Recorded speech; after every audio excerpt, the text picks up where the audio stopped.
Welcome to the Political Beatdown. What's up, Brigade? This is Ben Meiselas here with the one and only Michael Cohen. Let me give you just some of the topics we will be talking about on today's Political Beatdown. Special Counsel Jack Smith subpoenaed Jared Kushner and Ivanka Trump. I want to get Cohen's reaction to that.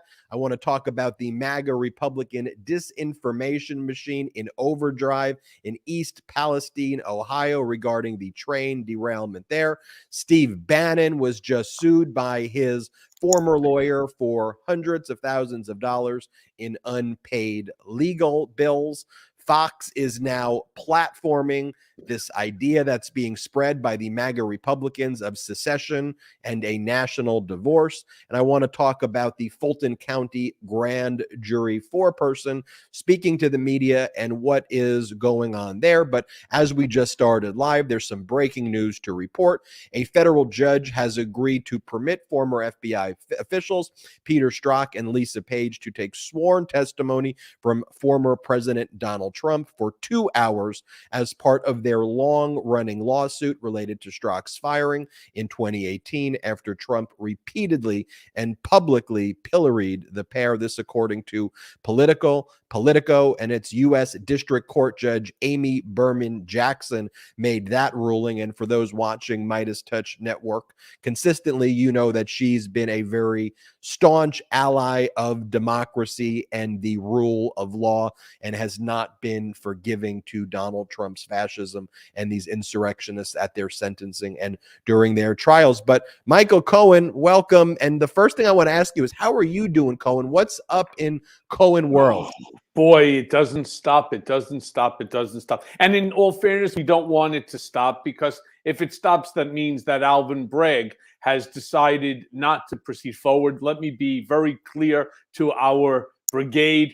That is not what's happening. I am heading back again this upcoming week to the district attorney's office. And let me just say the following, because I don't want to do what the foreperson did. Not that I could, because I am not the foreperson of the grand jury. I will just be testifying eventually before the grand jury. Let me just say that we are in prep for that date. And that preparation date is coming up this week. Then I will find out when I will be presented to the grand jury, which everybody has expected and has already been put out there. Excited to finally have that opportunity, to provide the information that the 17 previous interviews have finally now culminated in. And again, this is all moving very quickly. I have always said, and you have always heard me say the same thing, I am not changing my tune. I believe that the New York District Attorney's case is the one that is keeping Donald Trump up at night more than any other.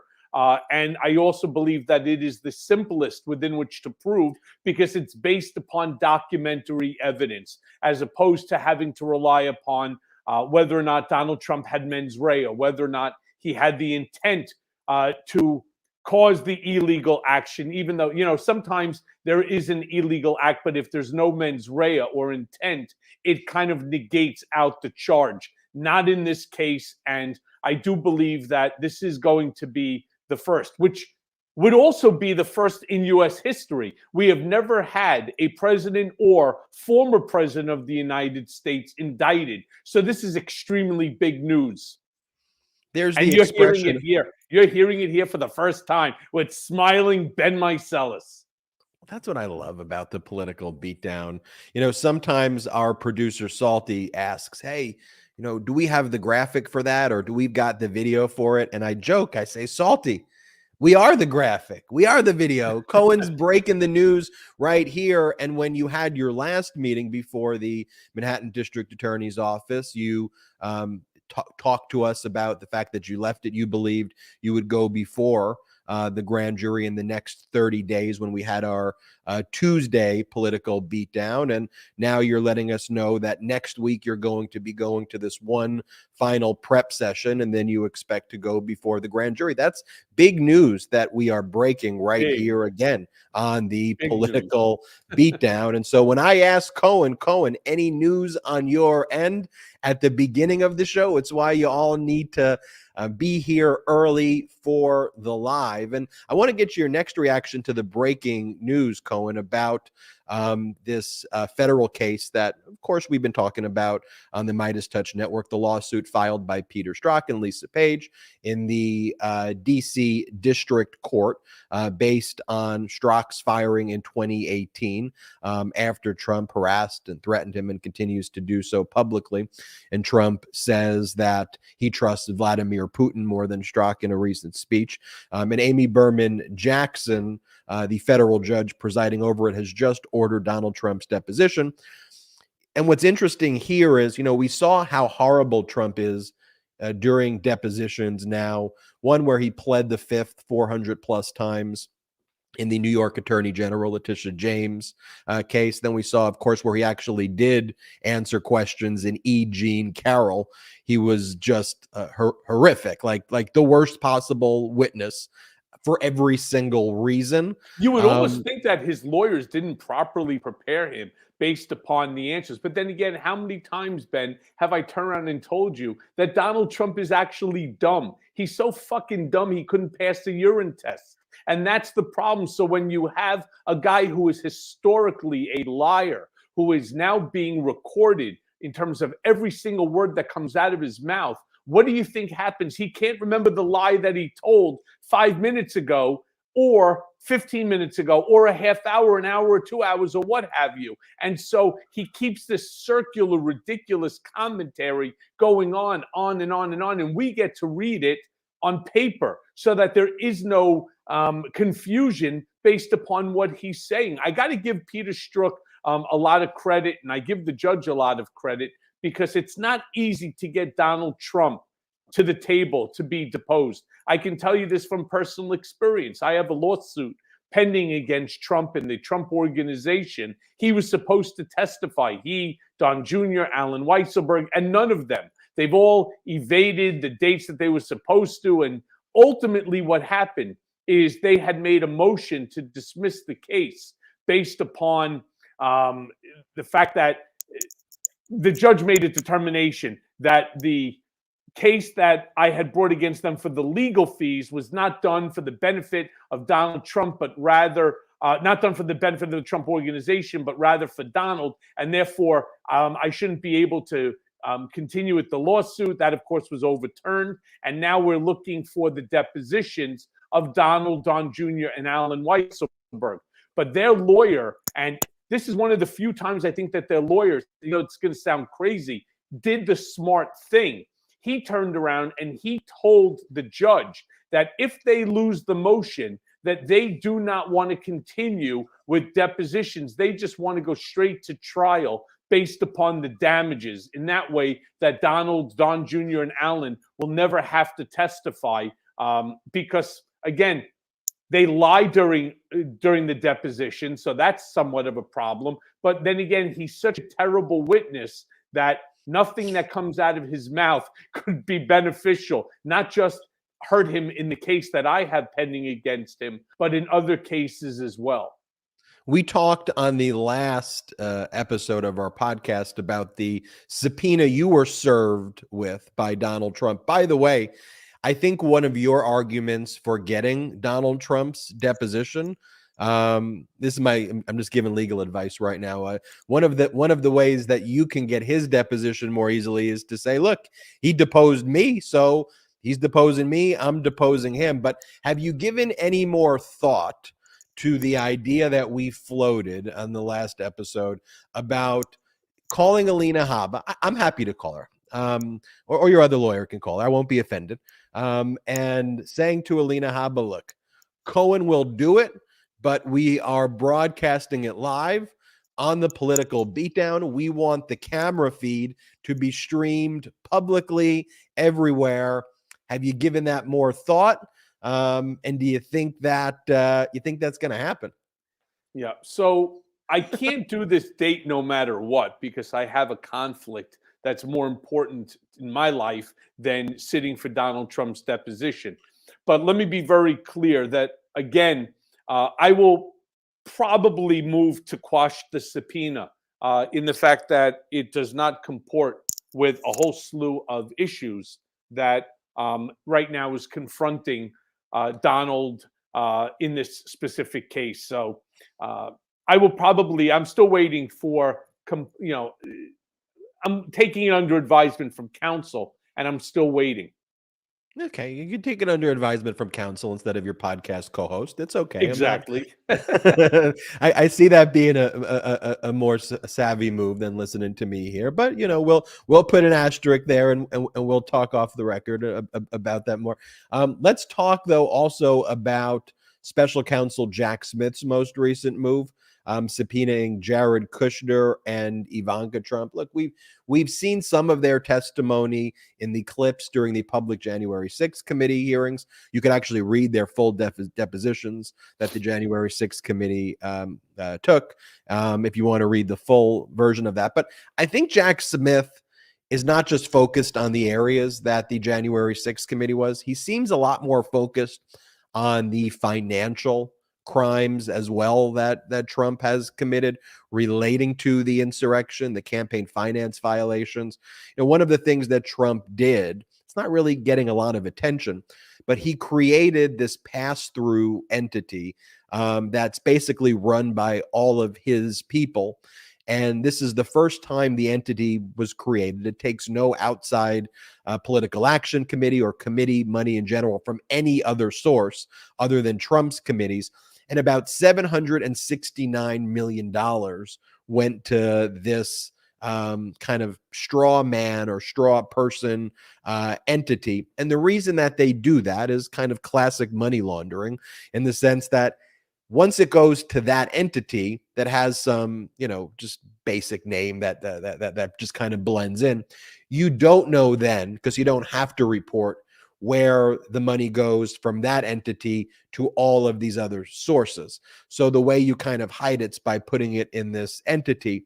And one area that we know that Jack Smith's focused on is there. I wonder if Jack Smith's also going to focus on Kushner's, relationship here with the Saudis and the family's relationship with various foreign entities. Remember, Kushner flew back on January 6th from his meetings in the Middle East. Shortly thereafter, after Trump was ejected from the White House after losing by 7 million votes, Kushner and the Saudi Sovereign Fund announced a $2 billion bribe, essentially is what it was, to Kushner. Kushner previously turned over classified lists to the Saudis of like enemies of the Saudi government and a bunch of whole other horrific things. But I wonder if Jack Smith goes there, because that also relates to the case involving Trump's theft of government records, regarding why did Trump steal certain documents, perhaps related to foreign countries, to use for transactional purposes. So what do you make of this subpoena generally, Cohen? So it's the way I see it is we have to start with what Jack Smith's what his rights actually are. I don't believe that he has broad subpoena power over any specific issue that comes up. I think that he was brought on for a specific issue by Merrick Garland and sort of has to stay in that lane of traffic. So using that as my thought, we really do have to dissect what is it about Ivanka and Jared that sort of play into what the scope and purpose of Jack Smith being brought on as special counsel are. The way I was reading it, I mean, to me, it almost looks like he may even be looking sort of towards a RICO type of a statute where Donald had used so many people in the commission of the illegality that this could be one of the things that he's looking at. On top of that, Jared and Ivanka were senior advisors. They were there for a slew of things, not just the January 6th committee, but also the movement of these documents from the White House to the Mar-a-Lago storage facility, as well as other things, again, that fall within his scope and purview. So specifically what it is, obviously neither of us have that requisite knowledge to talk further, but I can tell you it's not a good thing for either Jared or Ivanka. And again, if you look, as Ben was saying, at the testimony that they both gave, one of the problems for them is that they think they're going to be able to escape this subpoena based upon executive privilege. And the mistake that's constantly being made, whether it's on television or by reporters, is the fact that Donald Trump does not have the executive privilege. He is not the president, except to this MAGA group of people and to most of his Mar-a-Lago members. He is not the president. So therefore, he does not possess the executive privilege within which to turn around and tell them not to. That would be Joe Biden's decision, as he is the president of the United States. And so what ends up happening? Could they end up holding them in contempt to the same extent that they held and they are holding Steve Bannon accountable? I believe the answer is yes. Now, again, both of them will be prepared enough in order to give these sort of non-answers, very similar to the way that Ivanka and Jared's answers were given during the January 6th hearings, in order to protect themselves from perjury, what's called the 1001 violation. So all I can do is, like so many of you, keep our fingers crossed and ensure that they do end up, responding to the subpoena, appearing for the subpoena, and providing honest and truthful testimony, because it certainly will help in terms of the transparency issue of what was going on during all of these activities. Before we go on to the next topic, Cohen, I like to intersperse a little bit of fun on the show as we go through some of these sometimes very, very heavy matters and dissect them. Cohen, what do you like to do for fun? I'm just curious. Like when you're not at the Manhattan District Attorney's office, when you're not seeking justice, what does Michael Cohen like to do for fun? I'm just interested. One of the problems that this scenario has caused for me is, obviously, I lost my law license. I will ultimately get it back. On top of that, I had lost my business. I still am somewhat busy with Crisis X. That's the crisis management company. Obviously, Mea Culpa takes up quite a bit of time. This podcast, now Political Beatdown, taking up some time. I like to take walks, through Central Park here in the Upper East Side of Manhattan. I just like to go outside, spend time with, friends, with my son, my daughter, my wife. But this has really changed the entire life. Obviously, as I had said once before, dealing with some health issues. And so, I unfortunately spend just way too much time. I used to make fun of my parents, when it came to this sort of stuff. When your parents say, "Oh, what are you doing today?" "Oh, I'm going to see this doctor or that doctor." Well, I feel like I'm becoming my parents, and I never thought that day was going to happen. So just dealing with a lot of issues. But for fun, I just truly enjoy Central Park. I really enjoy walking through the park and just listening to music as I walk and I get my steps in. You have a favorite band or a favorite song recently? No, I kind of like the top. I like Flowers, like everybody else, by Miley Cyrus. I like Ed Sheeran's entire collection of songs. I like to go back to some of the 80s and, the 80 oldies and the 90s. Every now and then, 70, I like, Earth, Wind, and Fire. I like, obviously, Billy Joel. So it's sort of that medley of music that goes on the shuffle. I use the Amazon Music Shuffle. So you put in, for example, Ed Sheeran, and it'll give you all sorts of music that's on par and similar. The feedback I get about Political Beatdown, Cohen, is less of you, Ben, more of Michael, and we want to know more. We like when Michael opens up, and there was a moment on the last show where, or it could have been 2 shows ago, where you opened up very candidly just about what it's like as you prepare for going into the Manhattan District Attorney's Office. Of course, you can't tell us specifically what you say, but just even your preparation, what it was like when you spoke before Congress, and your preparation there, and members of Congress coming up to you and, you know, and saying, look, what you're doing is so important. And all of that gives this inside look. I'm going to go hit the other topics now, of course, but I really like this aspect of the show too, where people get to really know what a great person you are, and someone who over these past years has become a very, very close and dear friend to me, where you and I were just like, look, let's share these conversations that we have at night or during the day, you know, with the public, and that became Political Beatdown. But I Ben, digress.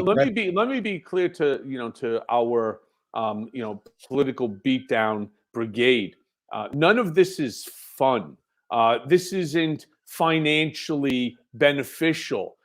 What it is it's the protection of democracy. And there are, of course, the folks, the trolls that join to watch what we're doing so that they could throw in and make them extremely happy to sit there and to say, things that are denigrating towards me. And I want to be very clear that I don't really care what they have to say. I know the purpose. There's an expression, right, that God puts on the shoulder of man, what man can, and when I say man, I'm talking about man, woman, just as human beings, can handle.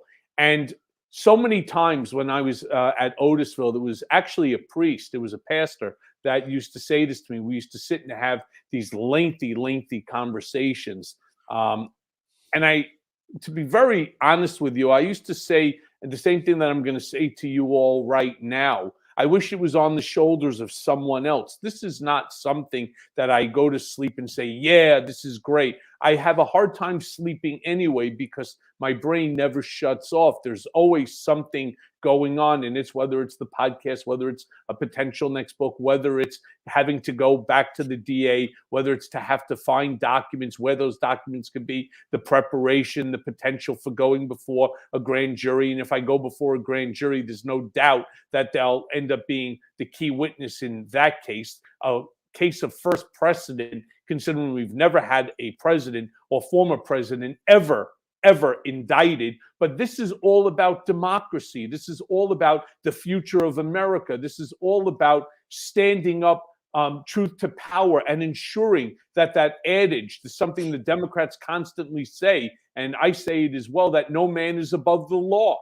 If we're going to allow Donald and his acolytes and his sycophants to get away with this, what do you think ends up happening to our democracy? We lose more and more of our constitutional rights through time. And look, one thing I say all the time is that democracy is an experiment. It is not a right. It is not ingrained in the Constitution. It is something that we all have to fight for every single day. And I'm going to go on to my fight for speech again, which is why this brigade is the single most important thing. That it's why, I enjoy doing this as much as I do, to build the brigade so that our voices must be heard. Our voices must be acknowledged and adhered to, because we stand for truth. We stand for right. And to these individuals, who want to comment and say things, well, Michael Cohen is now a truth teller. What was he doing before when he was working for Donald Trump? I need to be clear about this. The Donald Trump that I worked for was a real estate development company. What was I doing? I was the co-president of Trump Productions, dealing with stupid shit like The Apprentice, all right? As well as some reality shows. We were building buildings around, the country and looking for opportunities around the world. Nothing that Donald Trump did. Yeah, we fucked over, contractors and so on. So what? How does that affect you or your life? It doesn't. But when it starts to affect America and American democracy and our children, our, God willing, one day grandchildren and great-grandchildren, that's when we have to start to say enough is enough. And that's why it was my decision when I said to George Stephanopoulos on ABC, that, my wife, my daughter, my son, and my country have my first, priority. They have my first loyalty, and that they always will. And that happens to be the truth. And I will continue to speak truth to power, regardless of how painful it is. And it's not just painful to me, it breaks my heart. It rips my soul to pieces when I see how my family suffers as a direct result of all of this. This is not easy. All right. And I don't want people to think for a second that there's enjoyment in watching or being a part of any of this. It is not. I feel it is my duty, and I am willing to sacrifice myself. I don't want to sacrifice my family, but we sacrifice so much of our own lives in order to ensure that justice will ultimately prevail. And here's my promise to you, the brigade: justice will prevail. That's a promise. Because the truth will prevail. And being someone who is a truth teller against all the death threats, against all the disinformation out there, is one of the most important things. As large media networks have let us all down, it's time that we got to reinvent what the media should be, what it once was. And that brings me to the next topic, which is train derailments.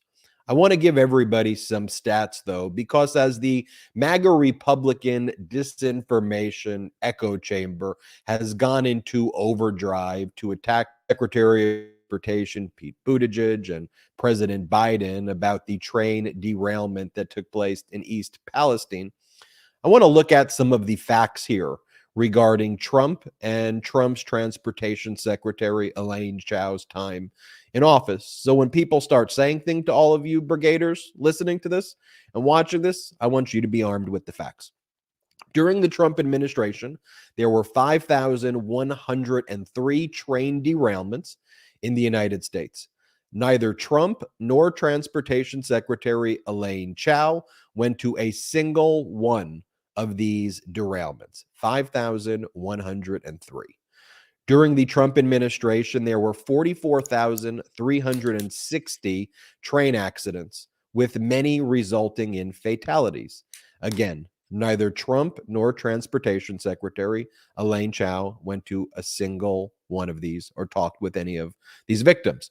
During the Trump administration, there were 58,920 transportation-related hazardous waste leaks and spills, resulting in 26 deaths and dozens of additional injuries. Again, neither Trump nor Elaine Chao went to a single one of these accident aftermaths either, nor does it appear that FEMA was called in for any of these disasters.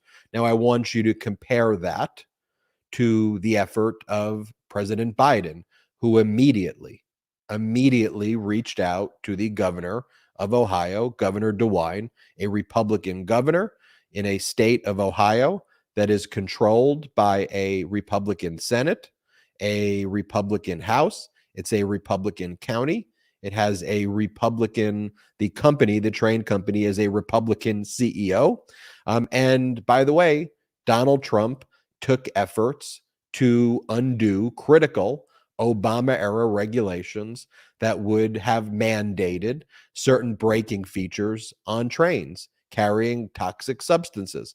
It's the arsonist in Trump going to visit the fire that they created. They've also destroyed the fire department and chucking, and I kid you not, here's the number, about a dozen pallets of water.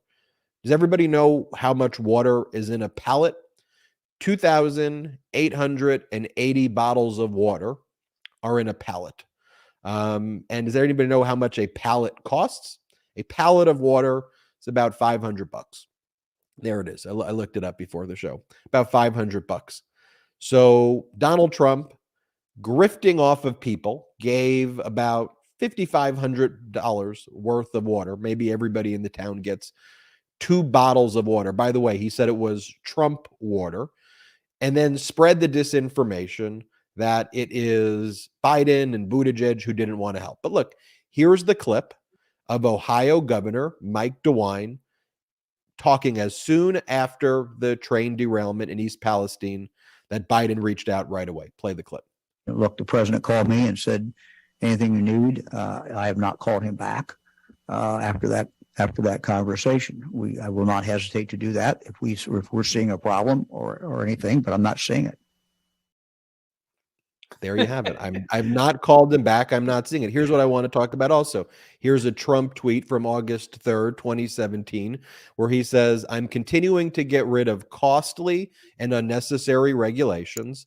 Much work left to do, but effect will be great. Business and jobs will grow. And then Fortune magazine reported on September 24th of 2018, Trump rolls back train braking rule meant to keep oil tankers from exploding near communities. And there's a video for all of this. So here's the things I just referenced, the headline in Trump's post, but there's videos for all of this. So here's a video of Trump's ribbon cutting where he celebrated undoing the Obama era regulations that would have stopped the train derailment in East Palestine. Play this clip. When Americans are free to thrive, innovate, and prosper, there is no challenge too great, no task too large, and no goal beyond our reach.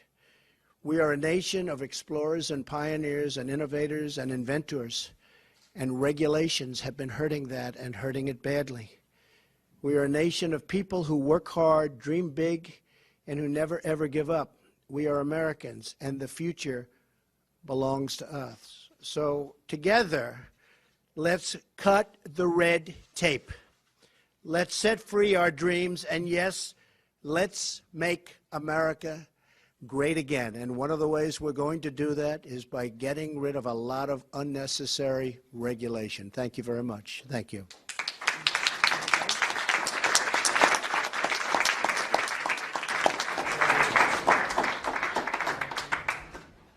Come on over here, Chris. Come on over here. What do we all gather around? Come on. You're all such a big part of this.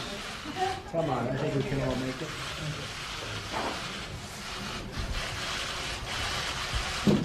So this is what we have now.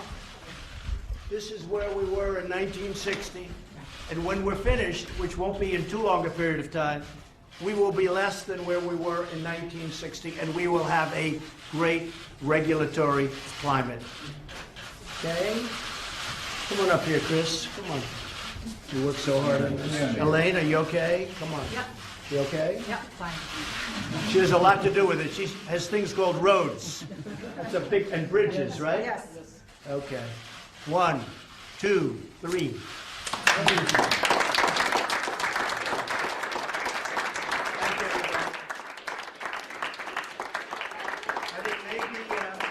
maybe this should go to Chris, right? 1, 2, 3. Well, at least It cognitively he's there, right?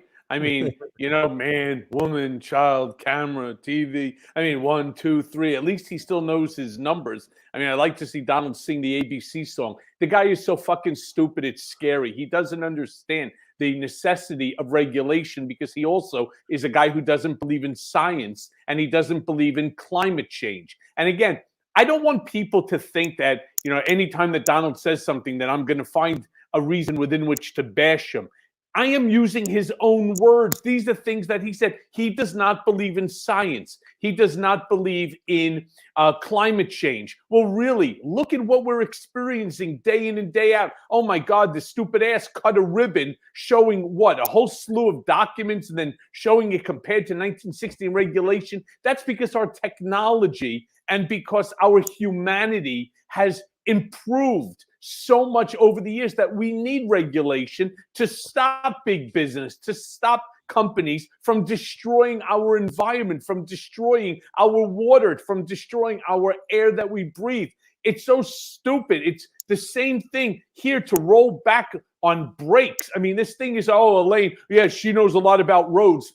What the hell is he talking about? That's the whole thing. And nobody called them out. They sit there and they just scratch their head in wonder, saying, what is this orange-crusted Mandarin Mussolini even talking about? And the answer is nobody knows because it doesn't say anything. It's just a series of words with no end to it. It's a roll-on and a roll-on on a roll-on and nothing comes out of it. It's just nonsense.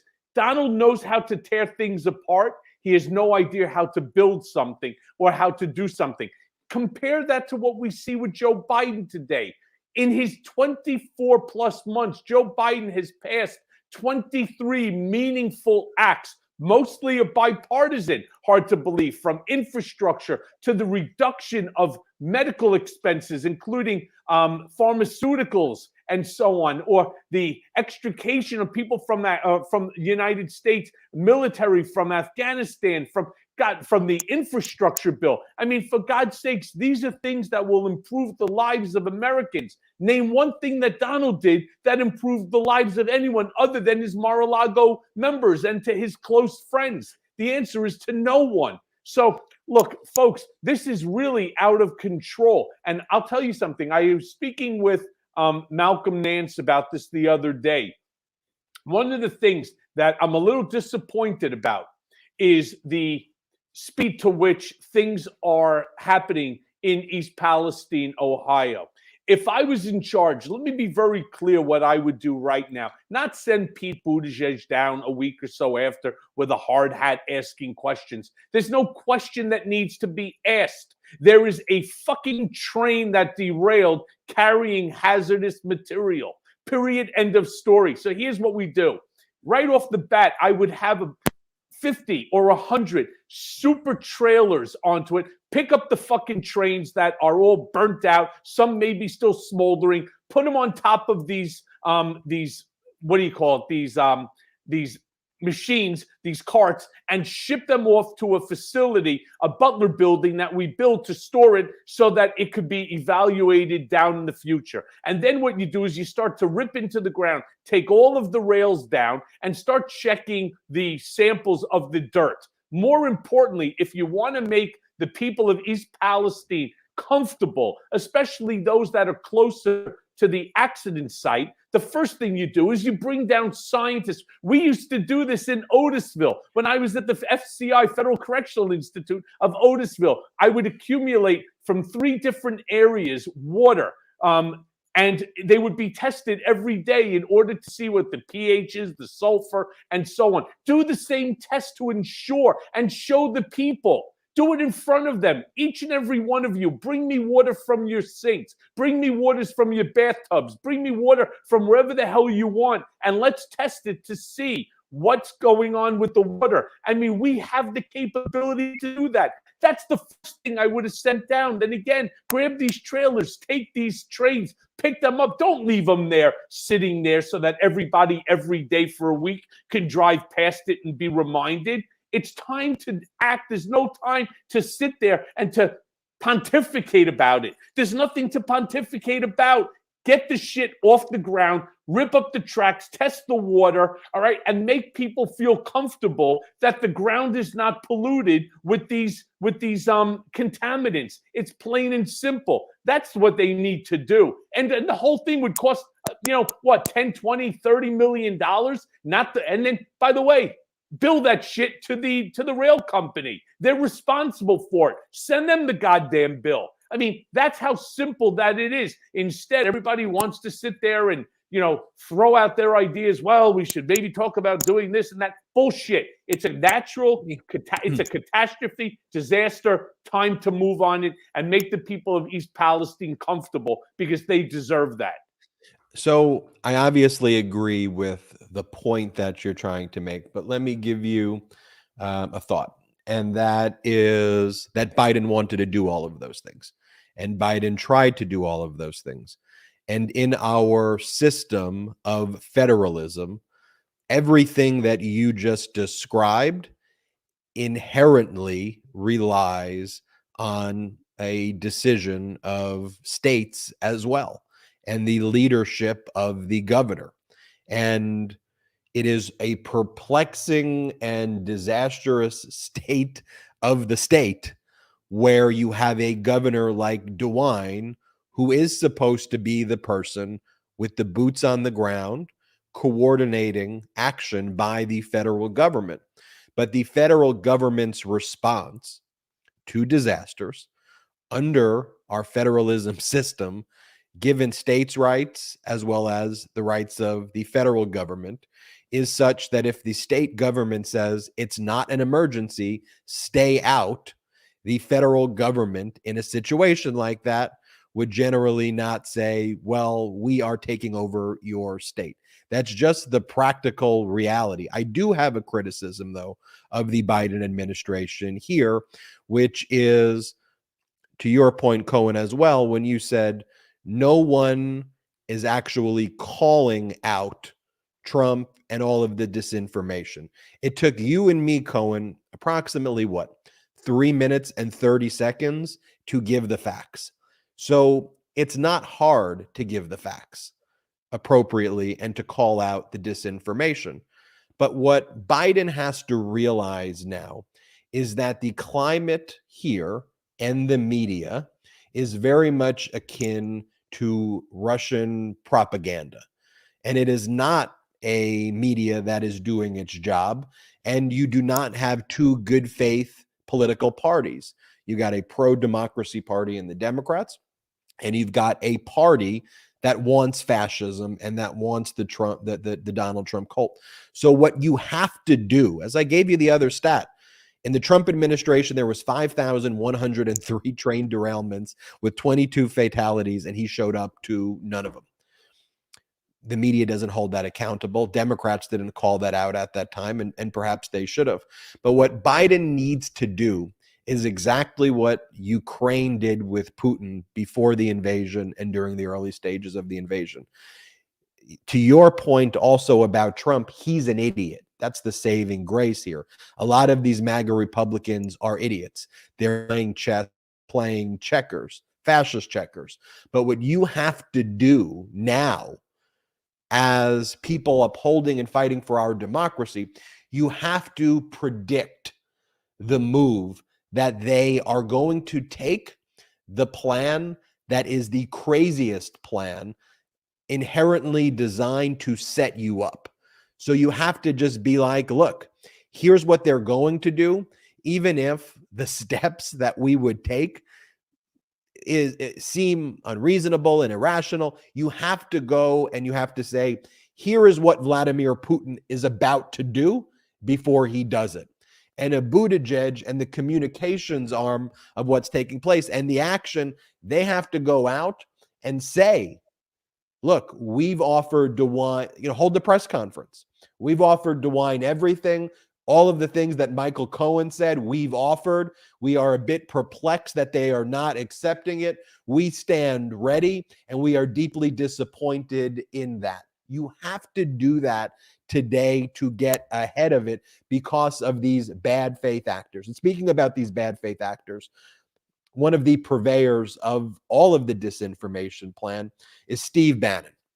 We talked about on our last... Ben, if I can, before we get on to Steve Bannon, because that's a couple of minutes here. One of the things that Biden can do is he could always invoke interstate commerce and that he can make it into a federal issue. On top of that, the second that there was allegations that these toxins were leaking into the waterways or polluting the grounds and so on, it becomes an environmental protection. And you know what? At the end of the day, yes, I totally agree with you that most mayors, governors do not want the federal government coming in and handling issues. But if we can make this into a federal issue, which I believe that we can, based upon it happened on the rails, which are controlled by the Department of Transportation, it is a federal issue. And I think that based upon interstate commerce rules, there is always a way. See, this is what Donald did, why this 28% of the Republican Party, these maggots, why they love him so much, because he didn't give a shit. If he was the president, he thought that there was a way for this disaster to benefit him, he would be out there right now doing something. He's not talking to a governor. Fuck him. I could care less. He's not going to speak to a mayor. Mayor who? Mayor, go scratch your ass.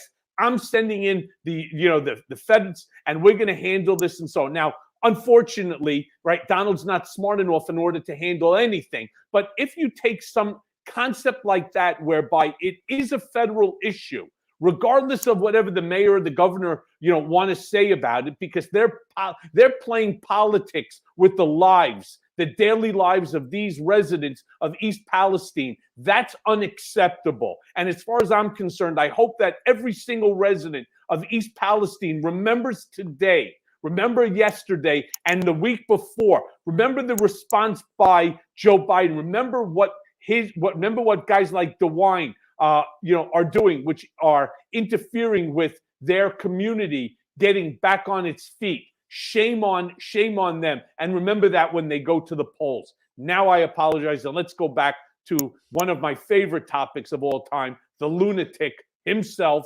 Steve Bannon. So you know Robert Costello, right? I mean, we talked about that. Unfortunately, I do. And so about 2 weeks or so ago, obviously Costello or his law firm had leaked to the press that Bannon wasn't paying his bills. And the strategy there, Cohen, just for everybody, is like they were telling Bannon, look, we're going to sue you. This is a move that they believed would embarrass Bannon into paying to avoid the lawsuit. But you know, these maggots, as you call them, they also don't pay their bills. And so Costello has to know when he's representing someone like a Bannon, good luck collecting. And you and I talked about one of the lawyers for Trump who was like, look, you got to just write me the $3 million check up front. That lawyer also happens to be a foreign agent for the government of Venezuela. And that was the lawyer who said, give me the $3 million up front. And here, this lawyer didn't get the money up front. The lawyer worked with Bannon on the pardon that Donald Trump gave. I don't even know if you have to really work for that at that point. I mean, it was just asking it. And after assisting and aiding and abetting the insurrection, Donald Trump wanted to make sure that he could cover for all of the fascists in his inner orbit. But this lawyer did a lot of work on that case, on the obstruction of the Congress, not showing up to the testimony of Congress, where Bannon was convicted on 2 counts there. About $855,000 in legal fees, and the firm wasn't paid about $500,000 of that. And they filed a lawsuit against Bannon today. And, you know, I mean, you know, when you go down this, it's not a rabbit hole. When you don't have to go down that far. When you just simply you don't do think a little, Bannon could fit down a rabbit hole, do you? I definitely don't. I mean, that better be one big ass rabbit hole. You know, when you look into it, Ben, though, Bannon's being funded, though, by a Chinese billionaire who Bannon told the plot that regardless of what the results of the 2020 election would be, that they would, that here was the plan that Donald Trump was going to contest it. He told that to a billionaire from China who funds all of the disinformation operations of Bannon. Like, you can't make this stuff up. In fact, when Bannon was arrested the first time for the We Build the Wall scam, where he grifted and stole hundreds of thousands or millions of dollars for people on GoFundMe to the wall that they lied and said Mexico was going to build, he was arrested on the Chinese billionaire's yacht, like off the coast of Connecticut. What do you make of this, Cohen? So, look, let me be very clear. Bannon, very similar to Donald, they have one ideology. They have one philosophy, which is once that money hits my pocket, it's mine, regardless of what the reason that they've collected the money. For example, Steve Bannon, Build the Wall, GoFundMe. The second that hit the account, he declared it his own. And they're not giving that up. So legal fees to guys like Bob Costello, who's not worth 2 cents in my opinion anyway, he's not going to pay him a dime. The fact is they also believe that they are above having to pay legal fees. It is an honor and a privilege to work for them free of charge. And that's, you know, that's part of, like, for example, the lawsuit that I have against Donald, whereby he had me, you know, doing things on his behalf and never ended up paying for it, which of course I had to pay for.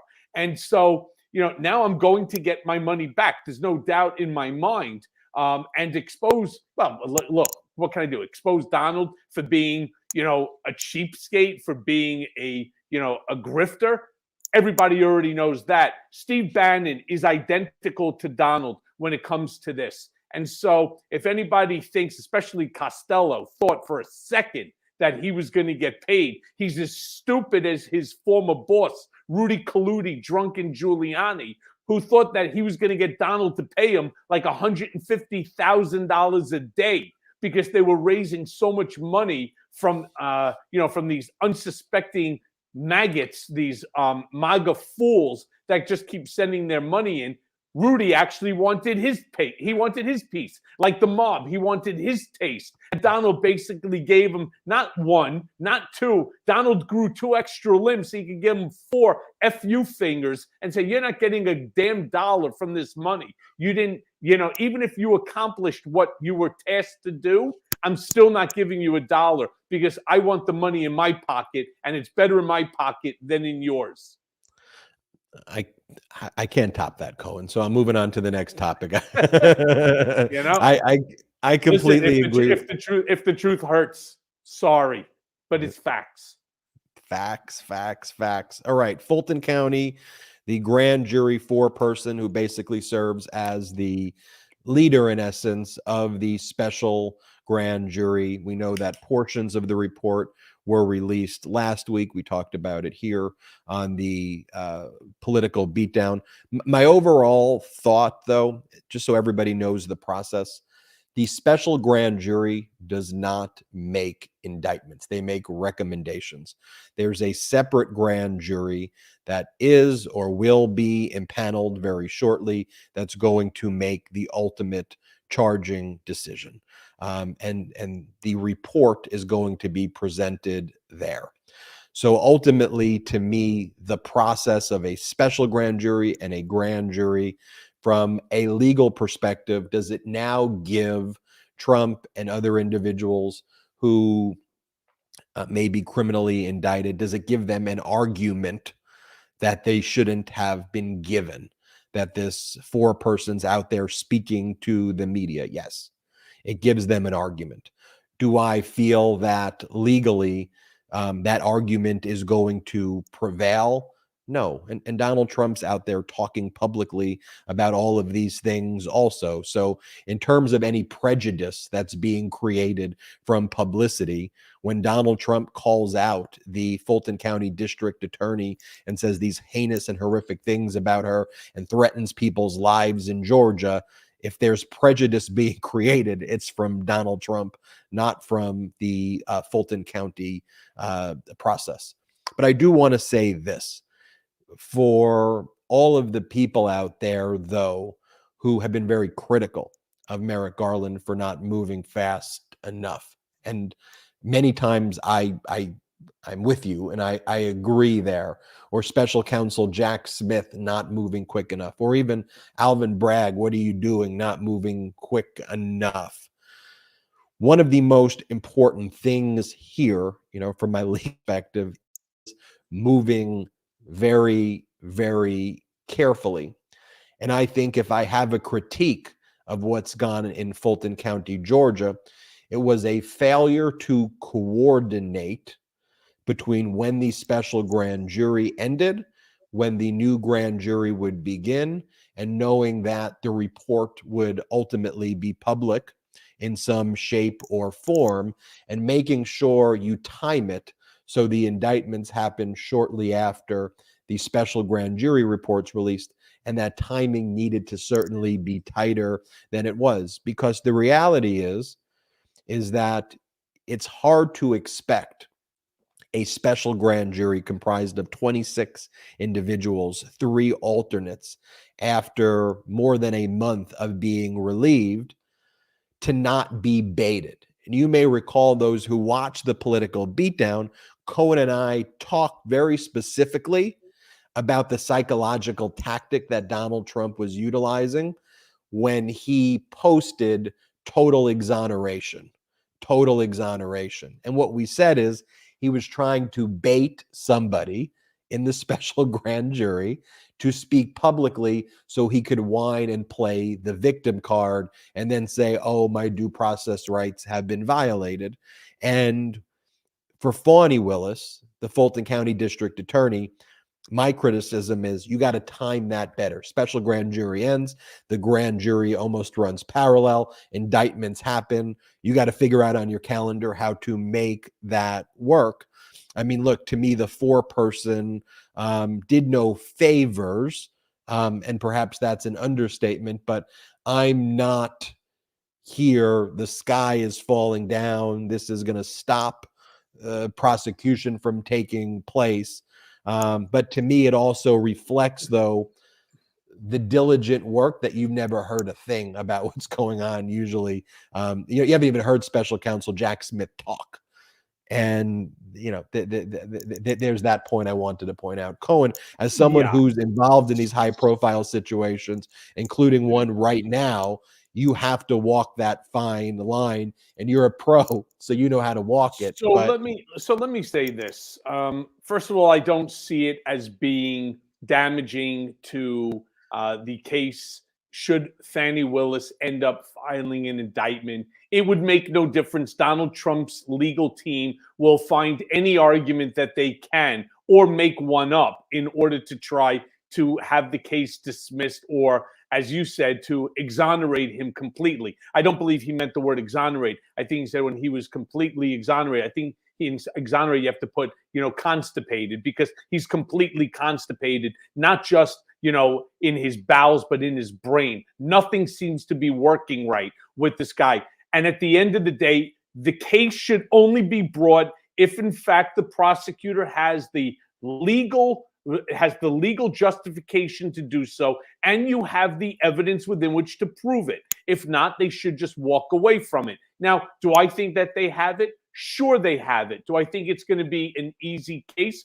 No, I don't. I think the District Attorney of New York's case is a whole lot easier. But there is a notion, and I am 100% against it, and I say it to many, many people, including people who I represent in my crisis X practice, when they have a legal issue. Well, the first thing that lawyers will tell their clients is say nothing. Judges don't like if you say anything. Don't talk to the media. Bullshit. Because what happens there is that only one side, and it's never to your benefit, only one side is ever heard. As far as I'm concerned, the forewoman wanted to turn around and she wanted to make a statement.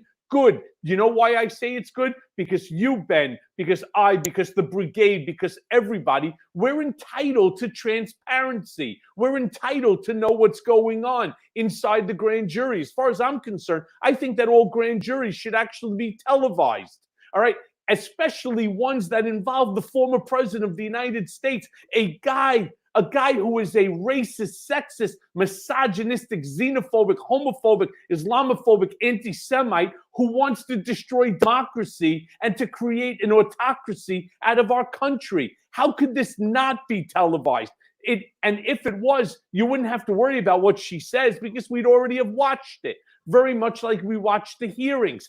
The problem is that there is no real transparency, and everybody who calls for transparency, they say, well, it's our process and our method. Screw that. The same bullshit is going on with FOIA. You cannot get a document out of FOIA because they constantly fight you on it, and I'm going through this right now.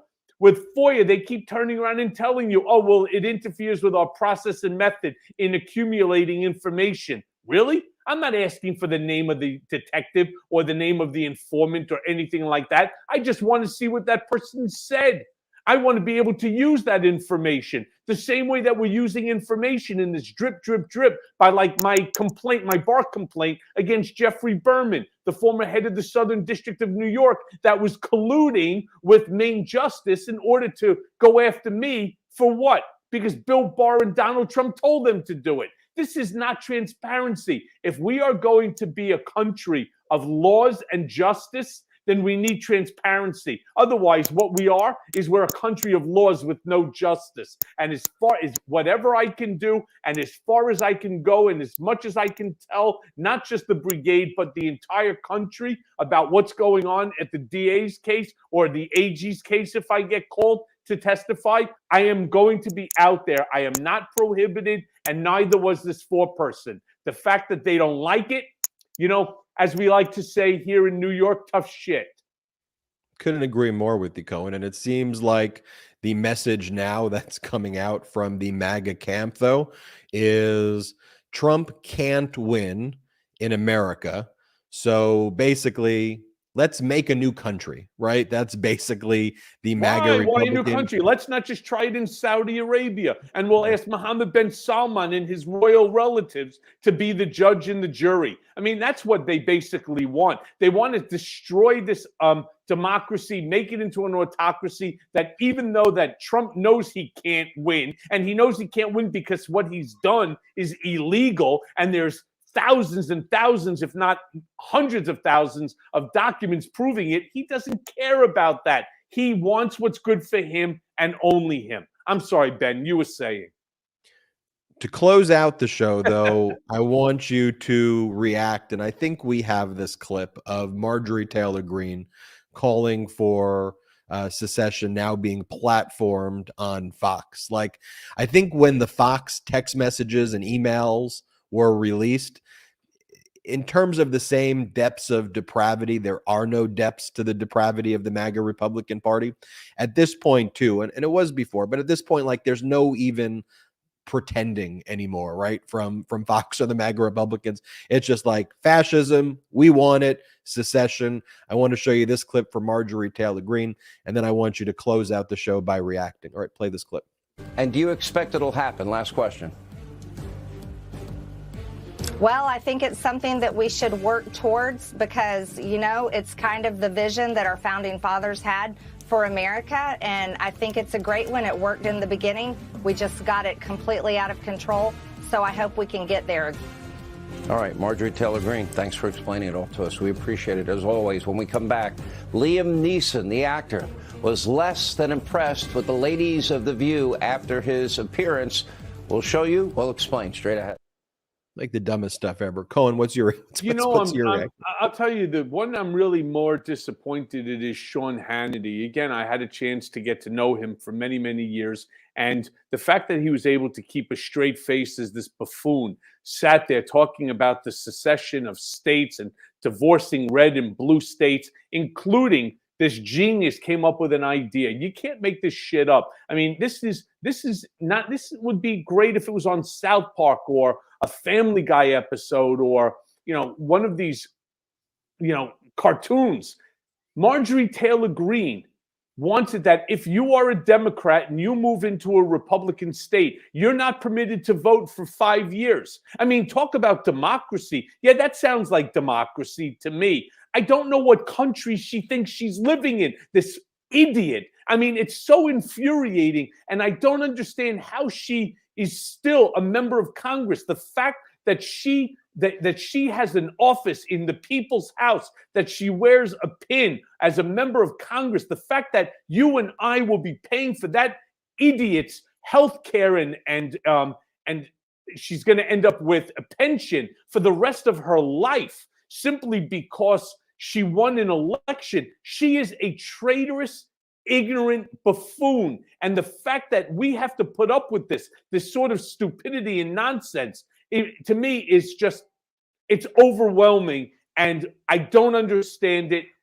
And something has to happen. And the something is she needs to be voted out of office, which is why, once again, before I close the show, I'm telling you, to our Political Beatdown Brigade, it's so important, your sponsorship, your continuation to watch and to be a part of this show, and I'm going to let Ben just tell where to go ahead and to help to keep these type of shows, you know, out there so that we can keep informing you of the truth, that our voices cumulatively can be heard and that we can make a difference, and that difference has to ensure that people like the Marjorie Taylor Greenes, the Josh Halseys, the Paul Gosars, these people have no place in our house, and they need to be removed, and removed immediately. Look, with all the disinformation echo chambers out there, we need to combat it with the truth. That's why we created the MeidasTouch Network, and that's why we created programming just like this, the Political Beatdown with Michael Cohen and myself. So here's what you got to do. If you can subscribe right now to this YouTube channel, if you have not already subscribed, come on, what are you doing? Hit subscribe. It's free to subscribe. Also, check out the audio of Political Beatdown wherever you get your podcasts. Just search it right after the show ends. You just search Political Beatdown, whether it's Apple or Spotify or Stitcher or Listen On or any of the places you Google, wherever you listen to your podcasts. Make sure you download it, leave a 5-star review there. That helps as well. You should check out Michael Cohen's new book, Revenge. It is an incredible read. How Donald Trump weaponized the United States Department of Justice against his critics. Check that out right now if you have not read it. Again, the book's called Revenge. You can check out store.MeidasTouch.com for the best MeidasTouch gear, including the official Mea Culpa podcast shirt, the Mar-a-Lardo Correctional Facility. When you see Cohen walking around Central Park, he's often wearing that shirt. So check it out at store.MeidasTouch.com. And you can also check us out at patreon.com/MeidasTouch. We have a number of paid memberships there with exclusive content there, including meetups with me and the other co-founders of MeidasTouch, where we meet you on a Zoom chat. We answer all of your questions. That helps fund this independent media platform, but no worries either way. Also want to make sure that you check out Michael Cohen's other podcast, Mea Culpa, produced by Audio Up and MeidasTouch. It's one of the top podcasts out there. So make sure you hit subscribe right now as well. And one of the incredible things that we have on the Mea Culpa podcast is this Saturday, we've got the exclusive on Michael Cohen's one-on-one with Lev Parnas. That's going to be airing on our YouTube channel on Saturday morning. So make sure Saturday morning, bright and early, you check that out. You'll see it then. It is a one-on-one with Lev Parnas. We're getting the true details from the insiders or the former insiders about each other, about what transpired. It's a really, really incredible interview. So make sure you watch it here exclusively on the MeidasTouch Network's YouTube channel, and make sure you subscribe on audio. That's it for now. Thanks for listening to this week's edition, the Thursday edition of Political Beatdown with Michael Cohen and Ben Meiselas. We so appreciate all of you. None of this is possible without the brigade. Again, thank you so much. And we'll see you next time on the Political Beatdown. Shout out to the Meidas Mighty.